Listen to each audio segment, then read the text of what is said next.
क्या आपने कभी देखा है कि क्लास का सबसे इंटेलिजेंट बच्चा बड़ा होकर एवरेज जिंदगी जी रहा है और वही दूसरा बच्चा जो पढ़ाई में कुछ खास नहीं था आज सक्सेसफुल बिजनेस चला रहा है? क्या आपने सोचा है ऐसा क्यों होता है? क्यों कुछ लोग कम पढ़े लिखे होकर भी जिंदगी में आगे निकल जाते हैं और बहुत ज्यादा इंटेलिजेंट लोग पीछे रह जाते हैं? डैनियल गोलमैन की ये किताब कहती है, सफलता का राज दिमाग में नहीं, दिल में छुपा है। आज इस वीडियो में आप जानेंगे वो सीक्रेट पावर जो करोड़पति, लीडर और सक्सेसफुल लोग छुपाकर इस्तेमाल करते हैं और जिसका नाम है इमोशनल इंटेलिजेंस। अगर आप भी चाहते हैं कि आपका करियर ग्रोथ रॉकेट की तरह उड़ान भरे, आपके रिश्ते मजबूत और गहरे हों, आप तनाव और निराशा को मैनेज करना सीख जाएं और दूसरे लोग आपकी बात सुने, आप पर विश्वास करें, तो चलिए शुरू करते हैं। नमस्कार दोस्तों, स्वागत है आपका हमारे इस विशेष वीडियो सीरीज में, जहां हम दुनिया की सबसे प्रभावशाली सेल्फ हेल्प किताबों में से एक डैनियल गोलमैन की इमोशनल इंटेलिजेंस को विस्तार से समझेंगे। पुरानी मान्यता क्या थी कि सफलता का एकमात्र पैमाना है आपका IQ यानी इंटेलिजेंस क्वोशेंट। जितना हाई IQ उतनी ही सफल जिंदगी। लेकिन डैनियल गोलमैन हमें बताते हैं कि यह सच नहीं है। रिसर्च और रियल लाइफ केसेस स्टडीज दिखाते हैं कि सफलता में IQ का योगदान सिर्फ 20% तक ही है। बाकी का 80% दूसरे फैक्टर्स पर निर्भर करता है और इन्हीं फैक्टर्स में सबसे बड़ा फैक्टर है भावनात्मक बुद्धिमत्ता या EQ। क्या आप जानते हैं, हार्वर्ड बिजनेस स्कूल के एक रिसर्च के मुताबिक लीडरशिप में फेल होने वाले 90% लोगों की असली वजह उनका लो EQ ही होता है, न कि तकनीकी स्किल्स की कमी। तो फिर ये EQ है क्या? सीधे शब्दों में कहें तो खुद की और दूसरों की भावनाओं को पहचानना, समझना, प्रबंधित करना और प्रभावशाली तरीके से इस्तेमाल करने की क्षमता। ये कोई सॉफ्ट स्किल नहीं है, बल्कि यह एक कोर ह्यूमन स्किल है जो हमारे व्यक्तिगत और पेशेवर जीवन को गहराई से प्रभावित करती है। भावनाओं का विज्ञान, दिमाग का वो हिस्सा जो सोचने से पहले महसूस करता है। EQ को समझने के लिए हमें अपने दिमाग के दो महत्वपूर्ण हिस्सों को समझना होगा, अमिगडाला और प्रीफ्रंटल कॉर्टेक्स। एक अमिगडाला, इसे हमारे दिमाग का भावनात्मक अलार्म सिस्टम कह सकते हैं। ये हमारे सबसे प्राचीन और आदिम दिमाग का हिस्सा है। इसका काम है फील फर्स्ट थिंक लेटर, यानी पहले महसूस करो बाद में सोचो। जंगल के जमाने में अगर आपके सामने कोई खतरनाक जानवर आ जाए तो सोचने विचारने का वक्त नहीं होता। अमिगडाला तुरंत फाइट, फ्लाइट या फ्रीज की प्रतिक्रिया दे देता है। यही आज भी होता है जब हमें गुस्सा आता है, डर लगता है या हम अचानक चौंक जाते हैं। 2. प्रीफ्रंटल कॉर्टेक्स, यह हमारे दिमाग का एग्जीक्यूटिव सेंटर या कमांड सेंटर है। यह तार्किक, विवेकशील, विश्लेषणात्मक सोच के लिए जिम्मेदार है। यह हमें भविष्य की योजना बनाने, निर्णय लेने और अपनी भावनाओं व आवेगों को नियंत्रित करने की क्षमता देता है। अब जब कोई इमोशनल ट्रिगर होता है, जैसे कोई आपको गाली दे दे, तो सूचना सीधे अमिगडाला में जाती है और यह तुरंत एक आदिम तीव्र प्रतिक्रिया दे देता है, गुस्से में जवाब देना या मारपीट करना। इसके बाद यही सूचना धीरे धीरे प्रीफ्रंटल कॉर्टेक्स तक पहुंचती है, जो स्थिति का शांतिपूर्वक विश्लेषण करके उचित जवाब तैयार करता है। हाई IQ वाले लोगों की कला यही है कि वे इस अमिगडाला हाईजैक को रोक लेते हैं। वे प्रीफ्रंटल कॉर्टेक्स को अमिगडाला पर नियंत्रण करने का मौका देते हैं। यही विचार और भावना के बीच की जगह है, जहां हमारी आजादी और विकल्प छिपे होते हैं। इमोशनल इंटेलिजेंस के 5 मुख्य स्तंभ। डैनियल गोलमैन ने EQ को 5 मुख्य घटकों या क्षमताओं में बांटा है। ये 5 स्तंभ ही हमारी भावनात्मक बुद्धिमत्ता की नींव है। इन्हें 2 व्यापक श्रेणियों में रखा जा सकता है। A. स्वयं की क्षमताएं, सेल्फ स्किल्स। 1. स्व जागरूकता, सेल्फ अवेयरनेस। 2. स्व प्रबंधन, सेल्फ मैनेजमेंट। B. दूसरों की क्षमताएं, सोशल स्किल्स। 1. सामाजिक जागरूकता, सोशल अवेयरनेस। 2. संबंध प्रबंधन, रिलेशनशिप मैनेजमेंट। और इन चारों को ड्राइव करने वाला 5वां स्तंभ, आंतरिक प्रेरणा, इंटरनल मोटिवेशन। आइए अब इन 5 को विस्तार से समझते हैं। 1. स्व जागरूकता, सेल्फ अवेयरनेस। मैं क्या महसूस कर रहा हूँ, यह EQ का पहला और सबसे महत्वपूर्ण कदम है। अगर आपको अपनी भावनाओं का पता ही नहीं है तो आप उन्हें प्रबंधित कैसे कर पाएंगे? स्व जागरूकता का अर्थ है अपनी भावनाओं को पहचानना और नाम देना। क्या मैं उदास हूँ, निराश हूँ, चिंतित हूँ या खुश हूँ? अपनी भावनाओं, शक्तियों, कमजोरियों, मूल्यों और उद्देश्यों के प्रति ईमानदार होना। यह समझना कि आपकी भावनाएं आपके विचारों, व्यवहार और प्रदर्शन को कैसे प्रभावित करती हैं। उदाहरण, एक स्व जागरूक व्यक्ति जब प्रोजेक्ट डेडलाइन नजदीक आने पर तनाव महसूस करता है तो वह खुद से कह सकता है, मैं अभी चिंतित और दबाव महसूस कर रहा हूँ, इसलिए मेरा दिल जोर जोर से धड़क रहा है और मैं चिड़चिड़ा हो रहा हूँ। ये सिर्फ लेबलिंग ही भावना की तीव्रता को कम कर देती है। विकसित कैसे करें? Mindfulness practice. रोजाना 5 से 10 मिनट बिना जजमेंट के अपने विचारों और भावनाओं को ऑब्जर्व करें। भावनाओं की डायरी। रोज अपनी मुख्य भावनाओं और उनके ट्रिगर्स को लिखें। शरीर के संकेतों पर ध्यान दें। तनाव में पेट खराब होना, गुस्से में जबड़े भींचना, ये शरीर के संकेत हैं। फीडबैक मांगे। भरोसेमंद दोस्तों से पूछें कि वे आपके बारे में क्या सोचते हैं। 2. स्व प्रबंधन, सेल्फ मैनेजमेंट। मैं इसे कैसे संभालूं? अपनी भावनाओं को पहचानने के बाद अगला कदम है उन्हें प्रबंधित करना। इसका मतलब यह नहीं कि भावनाओं को दबाया जाए, बल्कि इसका मतलब है उन्हें उचित तरीके से व्यक्त करना, आवेगों पर नियंत्रण रखना और बदलती परिस्थितियों के अनुकूल ढलना स्व प्रबंधन में शामिल है। आवेग नियंत्रण, इंपल्स कंट्रोल, गुस्सा आने पर तुरंत जवाब न देना, गुस्से में कोई बड़ा फैसला न लेना। लचीलापन, अडेप्टेबिलिटी, बदलावों के सामने झुकने की बजाय उनके साथ तालमेल बिठाना। पारदर्शिता, ट्रांसपेरेंसी, ईमानदारी से अपनी भावनाओं को व्यक्त करना लेकिन उचित तरीके से। उपलब्धि की चाह, अचीवमेंट ओरिएंटेशन, उच्च मानकों के लिए प्रयास करना, सुधार की चाह रखना। सकारात्मक दृष्टिकोण, पॉजिटिव आउटलुक, मुश्किलों में भी अवसर देखना, आशावाद बनाए रखना। उदाहरण, कल्पना कीजिए आपके बॉस ने आपके सामने ही किसी और को प्रमोशन दे दिया। अमिगडाला हाईजैक होगा, गुस्सा, ईर्ष्या, निराशा। लो ईक्यू व्यक्ति तुरंत बॉस पर चिल्लाएगा या इस्तीफा दे देगा। हाई ईक्यू व्यक्ति खुद से कहेगा मैं बहुत निराश और क्रोधित हूँ, लेकिन अभी कुछ भी बोलना या करना सही नहीं है। पहले शांत हो जाता हूँ, फिर बॉस से शांतिपूर्वक बात करके फीडबैक लूंगा कि मुझे किन क्षेत्रों में सुधार की जरूरत है। विकसित कैसे करें? श्वास अभ्यास, ब्रीदिंग टेक्निक्स, गहरी सांसें लेना। तंत्रिका तंत्र को शांत करता है। पॉज बटन दबाना, किसी भी प्रतिक्रिया से पहले 6 से 10 सेकंड का विराम। गुस्सा शांत होने में बस इतना ही वक्त लगता है। कंस्ट्रक्टिव सेल्फ टॉक, नकारात्मक बातों मैं फेल हूं की जगह सकारात्मक और रचनात्मक बातें।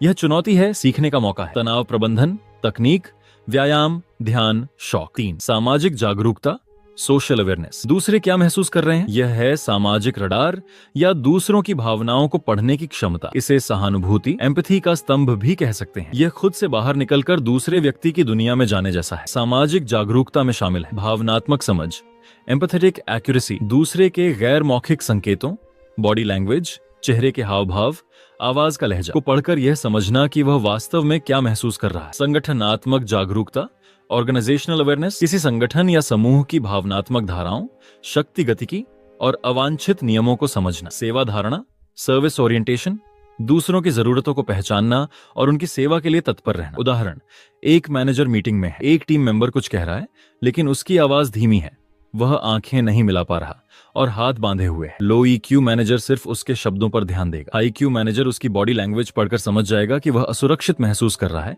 या उसके मन में कुछ और है। वह मीटिंग के बाद उसे अलग से बुलाकर पूछ सकता है, मुझे लगा कि तुम मीटिंग में पूरी तरह सहज नहीं थे, क्या सब ठीक है? विकसित कैसे करें? एक्टिव लिसनिंग, सिर्फ जवाब देने के लिए नहीं बल्कि समझने के लिए सुने। इंटरप्ट न करें।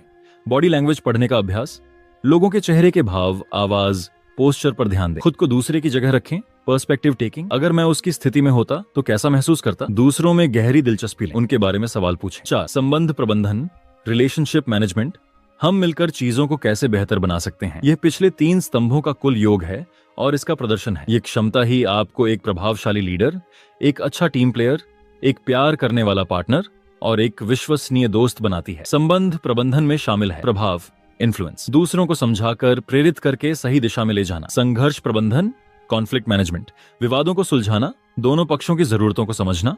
विन विन स्थिति, नेतृत्व, इंस्पिरेशनल लीडरशिप, दूसरों को एक साझे सपने के लिए प्रेरित करना। परिवर्तन कातालिस्ट, चेंज कैटलिस्ट, बदलाव को शुरू करना और उसका नेतृत्व करना। टीम वर्क एवं सहयोग, टीम वर्क एंड कोलैबोरेशन, सामूहिक सफलता के लिए मिलकर काम करना। दूसरों का विकास, डेवलपिंग अदर्स, दूसरों की क्षमताओं को पहचानना और उन्हें बढ़ाने में मदद करना। उदाहरण, एक परिवार में पति पत्नी के बीच लड़ाई हो रही है। लो ईक्यू दंपत्ति एक दूसरे पर आरोप लगाते रहेंगे, पुराने मुद्दे उठाएंगे। हाई ईक्यू दंपत्ति यह समझेंगे कि लड़ाई का असली मुद्दा क्या है।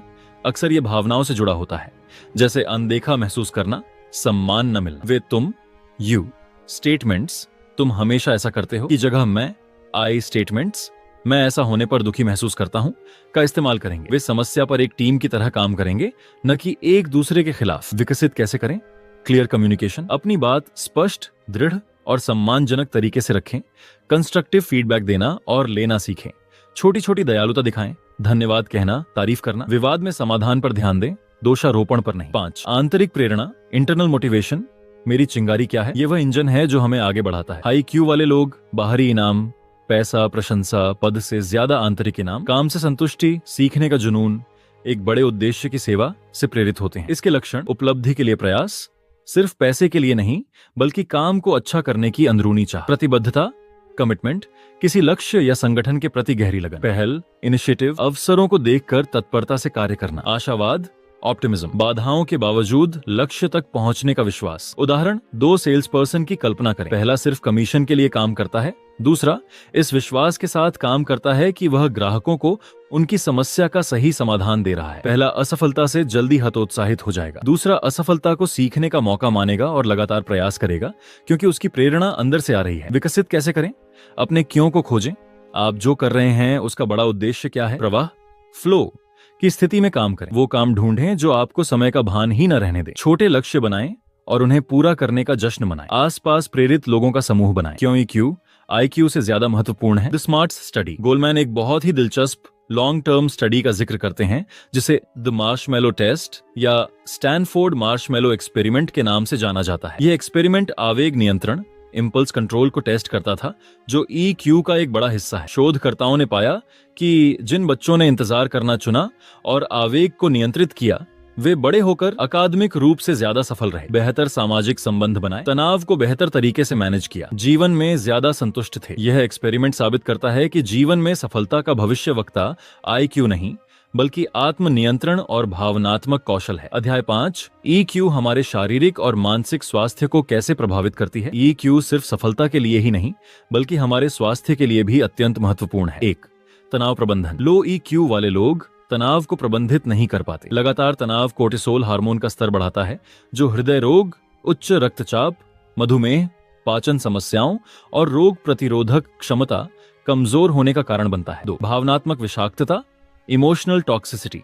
दबी हुई अनकही भावनाएं, क्रोध, कड़वाहट, शोक शरीर में जहर की तरह जमा होती रहती हैं। IQ इन भावनाओं को स्वस्थ तरीके से बाहर निकालने में मदद करता है। 3, बेहतर रिश्ते, मजबूत सामाजिक समर्थन तंत्र जो हाई EQ से बनता है मानसिक स्वास्थ्य के लिए सबसे बड़ा बफर है। यह अवसाद और चिंता के जोखिम को कम करता है। तो दोस्तों, हमने सीखा सफलता में EQ की भूमिका IQ से कहीं बड़ी है। हमारा दिमाग कैसे भावनात्मक और तार्किक हिस्सों में काम करता है और EQ के वो 5 मजबूत स्तंभ क्या हैं जो हमारे जीवन को गढ़ते हैं। लेकिन कहानी यहीं खत्म नहीं होती। में हमने EQ के बेसिक्स और उसके 5 स्तंभों को समझा। अब आते हैं असल एक्शन पर। आज हम देखेंगे कि यह स्किल आपकी लाइफ के हर एरिया में कैसे क्रांति ला सकती है। Work place work. क्यों EQ ही असली करियर सुपर पावर है? पहले जमाने में कहा जाता था leave your emotions at the door, यानी अपनी भावनाओं को ऑफिस के दरवाजे पर ही छोड़कर आओ। आज का साइंस कहता है यह न केवल असंभव है बल्कि नुकसानदायक भी है। गोलमैन के मुताबिक हर लेवल पर EQ टेक्निकल स्किल्स या IQ से ज्यादा महत्वपूर्ण हो जाती है और जैसे जैसे आप करियर में ऊपर बढ़ते हैं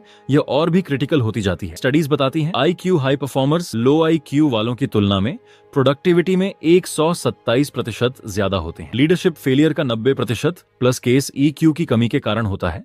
नेतृत्व न कर पाना, टीम को प्रेरित न कर पाना, कॉन्फ्लिक्ट मैनेज न कर पाना। फॉर्च्यून 500 कंपनियों में EQ ट्रेनिंग देने से सेल्स 20% तक और प्रॉफिट 30% तक बढ़ गए। क्यों?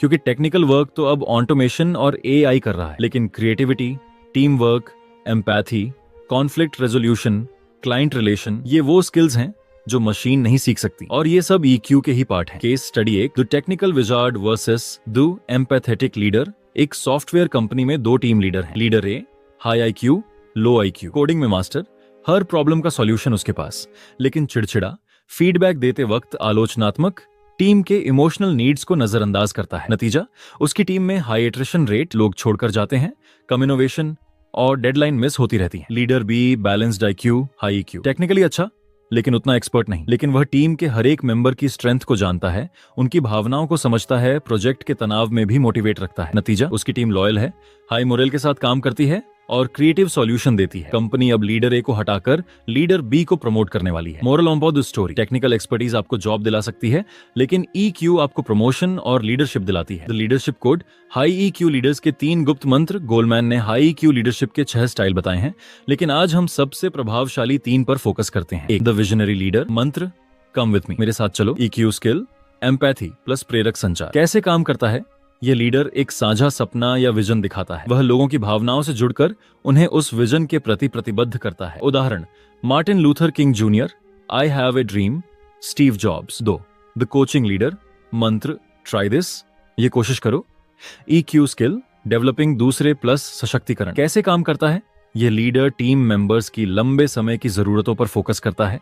वह उनकी स्ट्रेंथ और वीकनेस को पहचानता है, उन्हें ग्रोथ के अवसर देता है और उनके करियर गोल्स में मदद करता है। यह लीडरशिप स्टाइल सबसे ज्यादा लॉयल्टी और एंगेजमेंट पैदा करती है। 3, द एफिलिएटिव लीडर मंत्र, पीपल कम फर्स्ट, लोग पहले आते हैं। EQ स्किल, टीम वर्क, संघर्ष प्रबंधन, हार्मनी। कैसे काम करता है? यह लीडर टीम के भावनात्मक बंधनों को मजबूत करने पर जोर देता है। तनाव के समय, क्राइसिस के दौरान या टीम के मनोबल को ऊंचा रखने के लिए यह स्टाइल सबसे कारगर है। यह लीडर मतभेदों को पाटता है और एक सुरक्षित सहयोगी माहौल बनाता है। एक फ्लेक्सिबल लीडर स्थिति के अनुसार इन स्टाइल्स को मिक्स एंड मैच करता है और यह फ्लेक्सिबिलिटी हाई क्यू की ही देन है। द अदृश्य बल, भावनात्मक संक्रामकता, इमोशनल कंटेजन, यह है EQ की सबसे पावरफुल और गुप्त अवधारणा। विज्ञान कहता है भावनाएं संक्रामक होती हैं। हम अनजाने में एक दूसरे की भावनाओं को कैच कर लेते हैं, जैसे फ्लू कैच करते हैं। यह कैसे काम करता है? हमारे दिमाग में मिरर न्यूरॉन्स नामक विशेष कोशिकाएं होती हैं। जब हम किसी को खुश, उदास या क्रोधित देखते हैं तो ये न्यूरॉन्स हमारे दिमाग में वैसी ही भावना पैदा करने लगते हैं, मानो वह भावना हमारी खुद की हो। यही कारण है कि एक चिड़चिड़े बॉस के आते ही पूरे ऑफिस का मूड खराब हो जाता है। एक उत्साहित दोस्त के साथ रहने पर आपका भी एनर्जी लेवल बढ़ जाता है। भीड़ में डर या उन्माद फैल जाता है। हाई क्यू वाले लोग इस नियम के मास्टर होते हैं। वे जानबूझकर पॉजिटिव इमोशनल कॉन्टाजियन फैलाते हैं। वे इमोशनल थर्मोस्टैट की तरह काम करते हैं। अगर रूम का मूड नेगेटिव है तो वे उसे अपनी पॉजिटिविटी से ऊपर सेट कर देते हैं। एक लीडर के रूप में आपकी सबसे बड़ी जिम्मेदारी है अपनी टीम का भावनात्मक मौसम अच्छा रखना, क्योंकि अगर भावनात्मक मौसम खराब है तो कोई भी बेस्ट परफॉर्म नहीं कर पाएगा। EQ booster pack, 7 practical tools जो आपकी भावनात्मक मांसपेशियों को मजबूत बनाएंगे। अब बात करते हैं एक्शन की। ये हैं वो टूल्स जिन्हें आप आज से ही प्रैक्टिस में ला सकते हैं। स्क्रीन पर एक एक करके टूल्स के आइकन और नाम आए। टूल 1, DSOS ब्रीदिंग तकनीक। कब इस्तेमाल करें? जब भी अमिगडाला हाईजैक होने लगे, गुस्सा, घबराहट, तनाव। कैसे करें? S, स्टॉप, रुकें। O, ऑब्जर्व, शरीर और भावना को ऑब्जर्व करें। S, स्लो ब्रेथ, धीरे धीरे 4 सेकंड में सांस लें, 6 सेकंड में छोड़ें, 3 बार दोहराएं। यह तुरंत प्रीफ्रंटल कॉर्टेक्स को एक्टिवेट कर देगा। Tool 2, the name it to tame it rule. विज्ञान, जब आप किसी भावना को सटीक नाम दे देते हैं, मैं निराश हूं, मैं असहज महसूस कर रहा हूं, तो उसकी तीव्रता स्वतः कम हो जाती है। प्रैक्टिस, भावनाओं की एक विस्तृत शब्दावली बनाएं। सिर्फ बुरा लग रहा है कहने की बजाय पहचाने, क्या यह निराशा है, अपमान, ईर्ष्या, अनिश्चितता। Tool 3, the perspective triangle.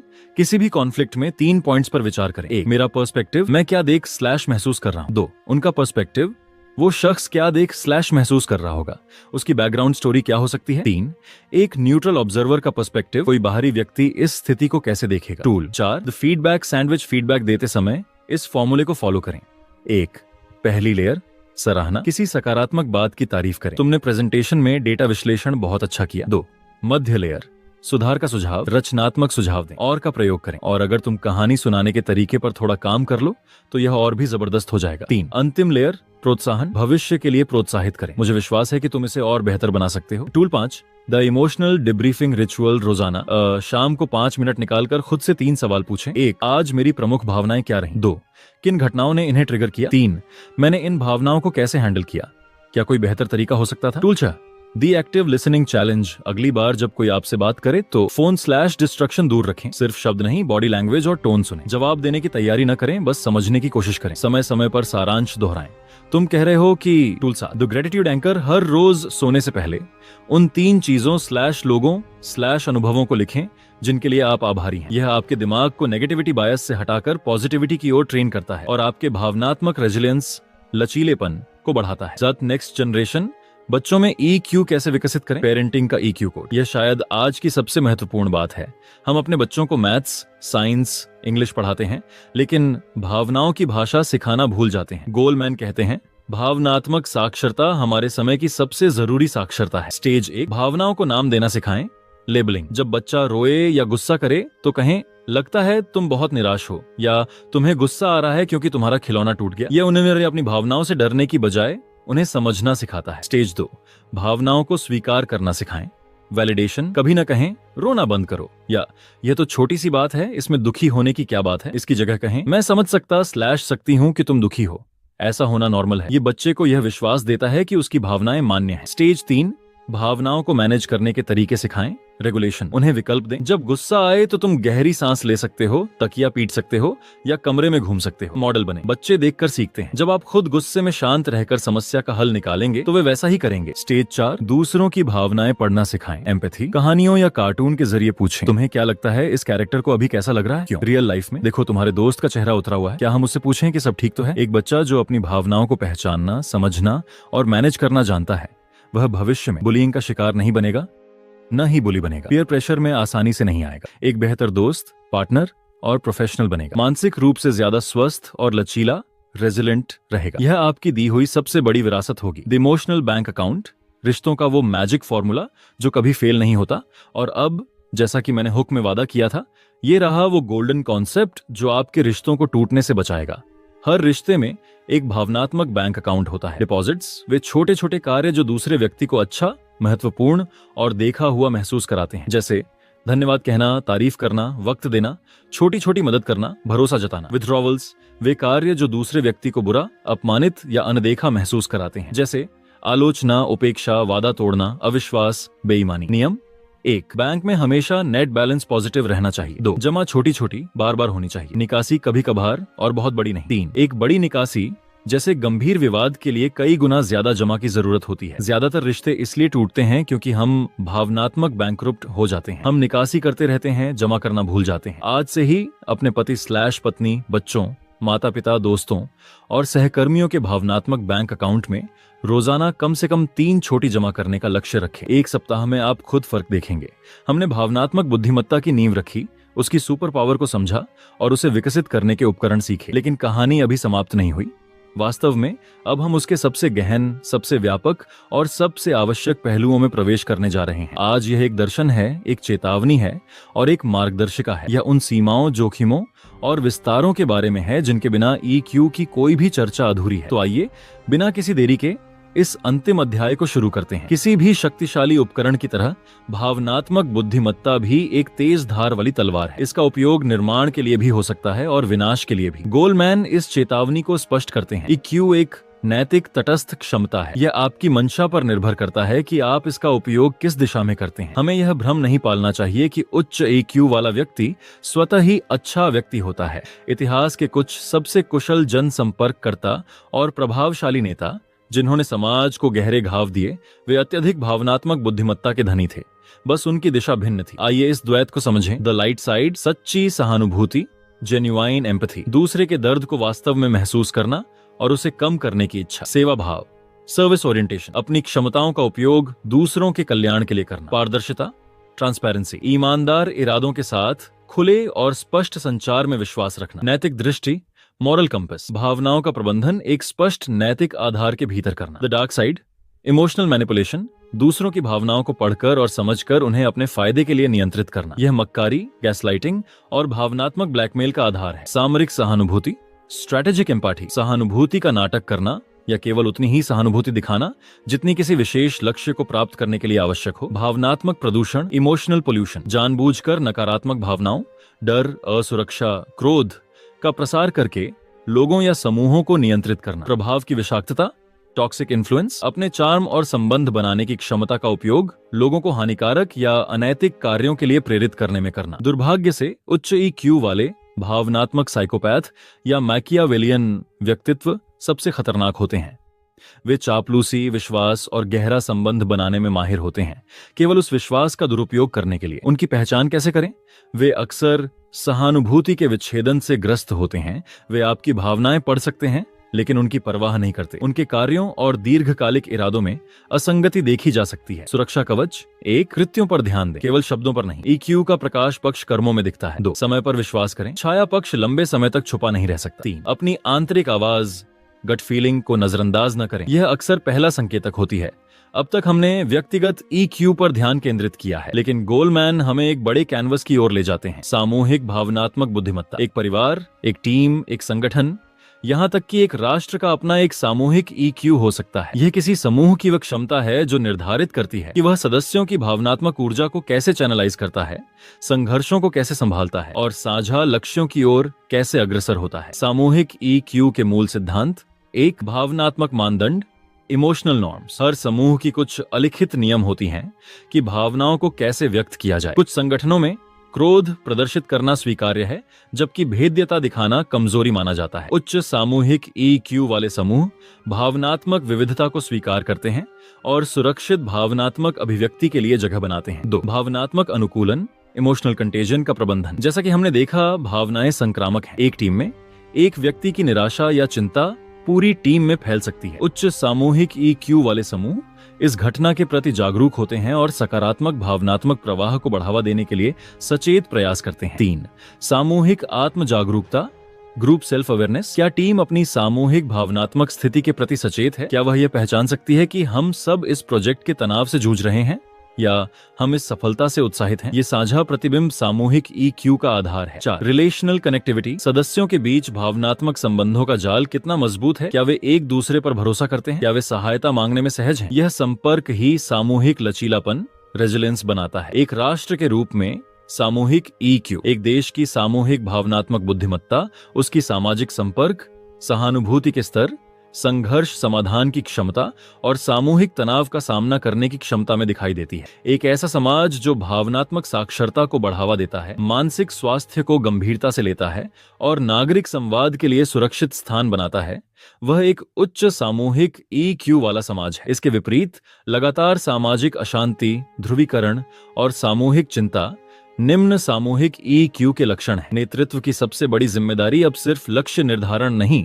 बल्कि भावनात्मक पारिस्थितिकी, इमोशनल इकोलॉजी का निर्माण करना है। एक ऐसा वातावरण जहां भावनात्मक बुद्धिमत्ता सीखी जा सके, अभ्यास किया जा सके और फले फूले। हम एक अद्वितीय युग में जी रहे हैं जहां हमारी अधिकांश भावनात्मक बातचीत स्क्रीन के माध्यम से होती है। ये डिजिटल परिवेश हमारी EQ के लिए नई बहुत बड़ी चुनौतियां और कुछ अवसर लेकर आया है। चुनौतियां: 1. गैर मौखिक संकेतों का ह्रास, the attenuation of non verbal cues. हमारी भावनाओं का 90% से अधिक संचार गैर मौखिक होता है। आंखों के संपर्क, शरीर की भाषा, स्वर का उतार चढ़ाव, टेक्स्ट मैसेज, ईमेल और यहां तक कि वीडियो कॉल भी, जहां हम अक्सर केवल चेहरे देखते हैं, इस समृद्ध डेटा का अधिकांश भाग खो देते हैं। इससे भावनात्मक गलतफहमी, इमोशनल मिसअटेन्यूमेंट का जोखिम बढ़ जाता है। एक तटस्थ टेक्स्ट को गुस्से में पढ़ लिया जा सकता है। एक वीडियो कॉल में चेहरे की थकान को उदासीनता समझ लिया जा सकता है। 2. भावनात्मक अति सरलीकरण, emotional over simplification. Social media हमें भावनाओं को लाइक, हृदय और क्रोधित इमोजी में संपीड़ित करने के लिए प्रेरित करता है। यह जटिल बारीक मिश्रित भावनाओं जैसे उदासीन आशावाद या कृतज्ञ शोक के लिए कोई जगह नहीं छोड़ता, जो मानवीय अनुभव का सार है। इससे भावनात्मक शब्दावली और आत्म जागरूकता का ह्रास हो सकता है। 3. भावनात्मक निर्जनता, इमोशनल एरिडिटी। लगातार स्क्रीन के माध्यम से बातचीत करने से हमारी भावनात्मक मांसपेशियां कमजोर हो सकती हैं। असली, अप्रत्याशित, गंधे मानवीय संपर्क का अभ्यास नहीं हो पाता। हम आभासी दुनिया में भावनात्मक रूप से सक्रिय हो सकते हैं, लेकिन वास्तविक दुनिया में भावनात्मक रूप से अनाड़ी बने रहते हैं। 4. Cyber amygdala hijack, cyber amygdala hijack. Social media का एल्गोरिदम अक्सर उच्च भावनात्मक, विशेष रूप से क्रोध या भय पैदा करने वाली सामग्री को बढ़ावा देता है। इसका परिणाम निरंतर कम तीव्रता वाले अमिगडाला हाईजैक की स्थिति में रहना हो सकता है, जो हमारे तार्किक दिमाग को थका देता है और हमें भावनात्मक रूप से प्रतिक्रियाशील बना देता है। अवसर: 1. जानबूझकर संचार, इंटेंशनल कम्युनिकेशन। डिजिटल माध्यम हमें अपने शब्दों पर अधिक सोच विचार करने, उन्हें संपादित करने और स्पष्ट करने का मौका देता है। यह आवेगी प्रतिक्रियाओं पर अंकुश लगा सकता है यदि हम उस पल का उपयोग करना चुनें। 2. वैश्विक सहानुभूति, ग्लोबल एम्पैथी। हम दुनिया भर के लोगों के अनुभवों, उनकी खुशियों और संघर्षों से सीधे जुड़ सकते हैं। इससे एक व्यापक वैश्विक सहानुभूति विकसित करने की क्षमता है। 3. भावनात्मक डेटा और आत्म जागरूकता, emotional data and self awareness. हम अपने डिजिटल इंटरेक्शन, हम क्या पोस्ट करते हैं, क्या पढ़ते हैं, कब ऑनलाइन होते हैं, को अपनी भावनात्मक स्थिति के डेटा के रूप में उपयोग कर सकते हैं। क्या हम तनावग्रस्त होने पर सोशल मीडिया पर स्क्रॉल करते हैं? क्या हम किसी विशेष मूड में कुछ खास तरह की सामग्री खोजते हैं? यह आत्म जागरूकता का एक नया स्रोत हो सकता है। डिजिटल युग में EQ बनाए रखने के लिए प्रैक्टिकल नियम: 1. भावनात्मक स्पष्टता के लिए प्रयास करें। ईमेल या मैसेज में स्पष्ट करें कि आप कैसा महसूस कर रहे हैं। मैं इस बारे में उत्साहित हूं, लेकिन कुछ चिंताएं भी हैं। लिखें। 2. वीडियो कॉल में भावनात्मक जांच करें। बैठक शुरू करने से पहले सबका मूड कैसा है, या इस कॉल के लिए हम सब कैसा महसूस कर रहे हैं, पूछें। 3. डिजिटल डिटॉक्स के लिए समय निर्धारित करें। अपने अमिगडाला को ऑफलाइन आराम देने के लिए। 4, टेक्स्ट पर तर्क न करें, नियम बनाएं।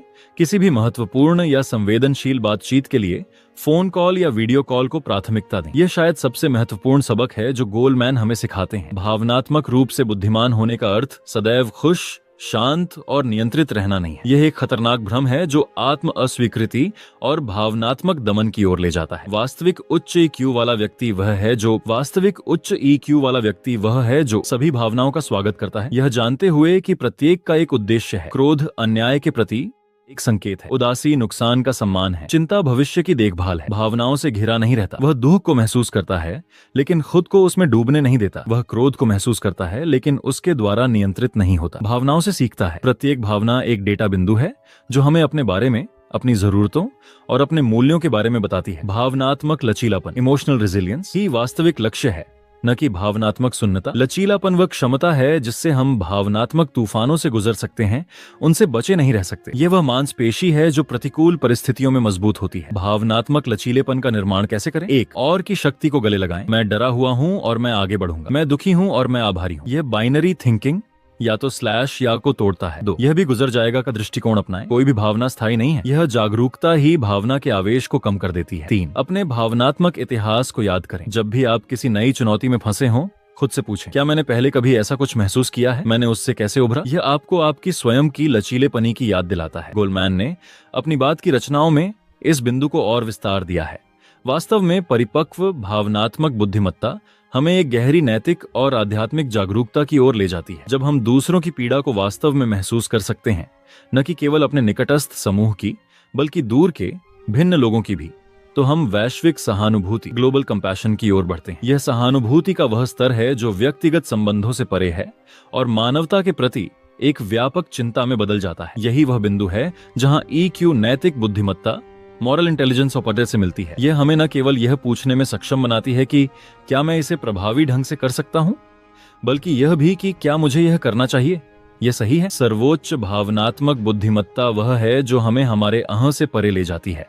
हमें यह देखने में सक्षम बनाती है कि हम एक बड़े ताने बाने का हिस्सा हैं और हमारे कार्यों और भावनाओं का उस पर गहरा प्रभाव पड़ता है। यह एक प्रकार की पारिस्थितिक भावनात्मक बुद्धिमत्ता, इकोलॉजिकल इमोशनल इंटेलिजेंस है। यह समझ कि हमारी भीतरी दुनिया बाहरी दुनिया से अटूट रूप से जुड़ी हुई है। अब इस सभी ज्ञान को क्रिया में बदलने का समय आ गया है। यहाँ एक चरणबद्ध 30 दिवसीय योजना है जो आपको एक ठोस शुरुआत देगी। इसे एक प्रयोग के रूप में लें, एक यात्रा के रूप में। दिन 1 से 7 भावनात्मक डायरी शुरू करें। दिन में 3 बार, सुबह, दोपहर, रात, रुककर खुद से पूछें, इस पल मैं क्या महसूस कर रहा हूँ? एक शब्द लिखें, बस। अंतिम कार्य, सप्ताह के अंत में अपनी 3 सबसे प्रबल भावनाओं और उनके सबसे आम ट्रिगर्स की पहचान करें। सप्ताह 2, शांत केंद्र का निर्माण, बिल्डिंग द पॉज। दिन 8 से 14 SOS ब्रीदिंग का अभ्यास करें। प्रतिदिन 5 बार, चाहे आप तनावग्रस्त हों या नहीं, इसका अभ्यास करें ताकि यह एक आदत बन जाए। किसी भी आवेगी प्रतिक्रिया, कुछ कहने, /खरीदने, /लिखने से पहले 6 सेकंड रुकने का संकल्प लें। अंतिम कार्य, एक ऐसी स्थिति का वर्णन करें जहां आपने इस पॉज का सफलतापूर्वक उपयोग किया। सप्ताह 3, सहानुभूति का विस्तार, एक्सपैंडिंग द एम्पैथी मसल। दिन 15 से 21, प्रतिदिन एक व्यक्ति, परिवार, सहकर्मी, दुकानदार के साथ एक्टिव लिसनिंग का अभ्यास करें। उनकी बात समाप्त होने तक प्रतीक्षा करें, उनकी आंखों में देखें और उनके कहने का सार दोहराएं। एक साहसिक कार्य, किसी ऐसे व्यक्ति से बात करें जिसके विचार आपसे बिल्कुल भिन्न हो। बिना बहस किए केवल यह समझने का प्रयास करें कि वे जो कह रहे हैं उसके पीछे कौन सी भावना या आवश्यकता है। अंतिम कार्य, उस व्यक्ति की 3 भावनाओं / आवश्यकताओं की पहचान करें जो आपके विचार से अलग थे। सप्ताह 4, एकीकरण और योगदान, इंटीग्रेशन एंड कंट्रीब्यूशन। दिन 22 से 28, इमोशनल बैंक अकाउंट पर ध्यान केंद्रित करें। प्रतिदिन अपने 3 सबसे महत्वपूर्ण रिश्तों, घर, कार्य, मित्र में से प्रत्येक में एक जमा करने का लक्ष्य रखें। दिन 29, भावनात्मक विरासत का प्रतिबिंब। आप चाहते हैं कि लोग आपके साथ बिताए समय को कैसे याद करें? कौन सी भावना आप छोड़ना चाहते हैं? इसे एक वाक्य में लिखें। दिन 30, समीक्षा और पुनः संकल्प दिवस। अपनी डायरी पढ़ें, अपनी प्रगति को स्वीकार करें, अगले 30 दिनों के लिए एक नया छोटा लक्ष्य निर्धारित करें। याद रखें, यह एक रैखिक प्रक्रिया नहीं है, यह एक सर्पिल है। आप चक्कर लगाएंगे, गिरेंगे और फिर से शुरू करेंगे, पर यही तो यात्रा है। तो दोस्तों, कुदिस अस्का, हम इस विशाल, गहन और अत्यंत व्यावहारिक यात्रा के अंत पर पहुंच गए हैं। डैनियल गोलमैन की इमोशनल इंटेलिजेंस केवल एक किताब नहीं है, ये एक दर्शन है, एक आंदोलन है और एक वैज्ञानिक पुनर्संयोजन है कि इसका क्या अर्थ है मानव होना। हमने शुरुआत की थी इस सवाल के साथ कि IQ सब कुछ क्यों नहीं है, और हमने समाप्त किया है इस समझ के साथ कि भावनात्मक बुद्धिमत्ता ही वह सेतु है जो हमारे निजी और सार्वजनिक जीवन, हमारे विचार और हमारी क्रिया, हमारे अतीत और हमारे भविष्य को जोड़ती है। यह हमें याद दिलाती है कि हमारी भावनाएं हमारी शत्रु नहीं है, वे हमारी सबसे प्राचीन, सबसे तीक्ष्ण बुद्धिमत्ता हैं। उन्हें दबाने या उन पर शासन करने के बजाय उनसे मित्रता करने, उनकी बात सुनने और उनके साथ सहयोग करने का कौशल ही आधुनिक जीवन में सच्ची विजय है। हम एक ऐसी दुनिया बना सकते हैं जहां भावनात्मक साक्षरता उतनी ही मूलभूत हो जितनी गणित की साक्षरता, जहां बच्चे भावनाओं के नक्शे पढ़ना सीखते हैं,